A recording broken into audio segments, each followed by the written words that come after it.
কেন হচ্ছে শুধু হলো যে আগে যে অবস্থা, এই অবস্থা একদিনই হয়নি। ধন্যবাদ সবাইকে যারা এখানে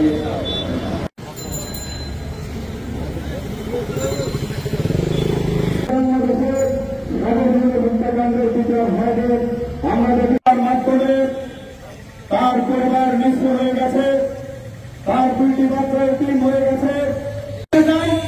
আমরা 5ই আগস্টের পরে একটি নতুন বাংলাদেশের যে স্বপ্ন দেখেছি, যে চেতনায় আমরা উদ্যুক্ত হয়েছি, মৃত্যু নিশ্চিত করে তারা সন্ত্রাসীরা উল্লাস প্রকাশ করেছে।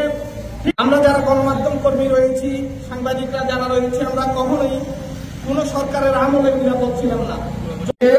সাংবাদিকের প্রতি যে কোনো কারো হাত আসে সেটা আমরা ঐক্যবদ্ধভাবে প্রতিহত করবো।